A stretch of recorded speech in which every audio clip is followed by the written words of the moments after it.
और इस कलंदरी में भोपाल से एक नौजवान हमारे बीच में हैं, सैयद आबिद हुसैन, जिन्हें बजरंगी भाई कहते हैं। बैनर उर्दू में भी है लेकिन जगह कम थी इसलिए नहीं लगा पाए वो लोग। चलिए खैर, शायरी तो उर्दू में हो रही है ना, बस इतना काफ़ी है। वैसा आप बैनर पढ़ने आओ, शायरी सुनने आए हो? हाँ, बहुत ठीक है। नहीं बेटा, ऐसी छोटी छोटी बातें नहीं करते, बड़ी बात हो रही है तो बड़े लोगों में शुमार होना चाहिए। बहरहाल इंशाअल्लाह इसका ख्याल रखा जाएगा। सैयद आबिद हुसैन बजरंगी भाई जिनको कहते हैं, ये इंसानियत के लिए लड़ने वाला, पूरी इंसानियत के लिए, पूरी मानवता के लिए जिस शख्स ने अपनी जवानी वक्फ कर रखा है, सैयद आबिद हुसैन भी हमारे बीच में हैं। ये भी अनवर साहब के मिशन को आगे बढ़ा रहे हैं, हर्षवर्धन जी के मिशन को आगे बढ़ा रहे हैं। ये जो मकसद था कि दुनिया से नफ़रत का ख़ात्मा होना चाहिए, वो ये लोग लेके आगे बढ़ रहे हैं, उनका भी इस्तकबाल करते हैं। हज़रात आइए गज़ल की तरफ फिर बढ़ना हम चाहते हैं। मुझे रोना नहीं, आवाज़ भी भारी नहीं करनी, मुझे रोना नहीं, आवाज़ भी भारी नहीं करनी, गज़ल के इस सफ़र में कुछ अदाकारी नहीं करनी, मुझे रोना नहीं, आवाज़ भी भारी नहीं करनी, गज़ल के इस सफ़र में कुछ अदाकारी नहीं करनी, गज़ल को कम निगाहों की पहुँच से दूर रखना है, मुझे बंजर दिमागों में शजरकारी नहीं करनी। बहुत खूबसूरत अंदाज़ और जिस अदबी और जिस साहित्यिक तरीक़े से इस मुशायरे को चलना चाहिए, जो हर्षवर्धन भाई का ख़याल था, वो उस तरह चल रहा है। हम आपके मशकूर हैं कि आप अच्छे शेर पे दाद दे रहे हैं।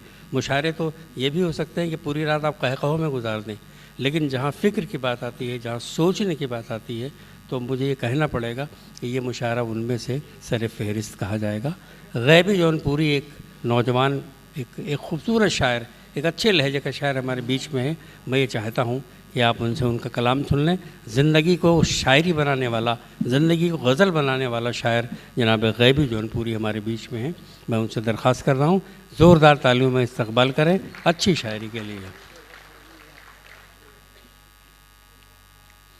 जनाब गैबी जौनपुरी माइक पर।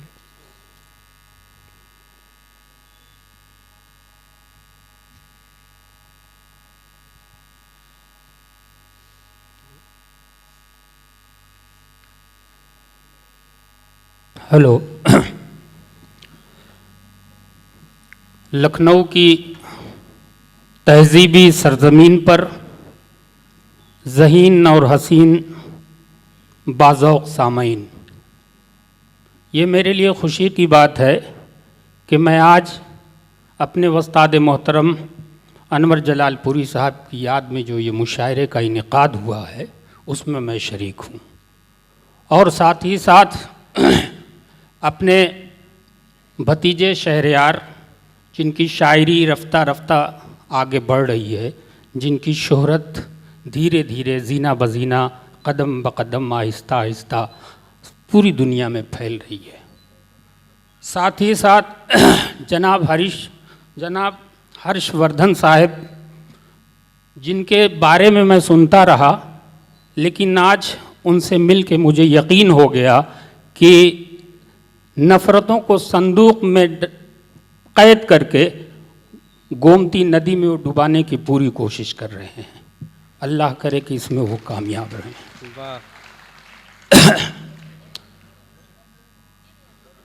मैं खराज अक़ीदत के तौर पे 2-4 शेर पेश कर दूं, फिर उसके बाद गज़ल। कि अजल की गोद में नींद आ गई जो अनवर को, अजल की गोद में नींद आ गई जो अनवर को, ख़ज़ा नहीं है जहाँ उस दियार में पहुँचे, ज़रा सी देर में दुनिया से तोड़कर रिश्ता जवारे रहमते परवरदिगार में पहुँचे, जवारे रहमते परवरदिगार में पहुँचे। आइए दोस्तों, वक्त कम है, 2-4 शेर में आपकी खिदमत में पेश कर दूं। गर्दे तलब जो हाथों से आकर लिपट गई, क्या बात। गर्दे तलब जो हाथों से आकर लिपट गई, ठुकरा के मुझको मेरी अना दूर हट गई। अब क्या पढ़े कि जिसमें तमद्दुन का जिक्र था, तमद्दुन का जिक्र था,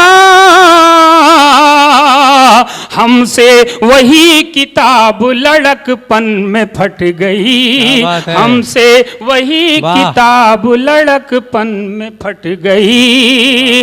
और तुमको भुला के दिन भी गुजरना मुहाल था, तुमको भुला के दिन भी गुजरना मुहाल था, गुजरना मुहाल था। तुम याद आ गए तो मेरी रात कट गई, तुम याद आ गए तो मेरी रात कट गई। और सरमायादार लोगों ने बेघर जो कर दिया, सरमायादार लोगों ने बेघर जो कर दिया, बेघर जो कर दिया, बेघर जो कर दिया।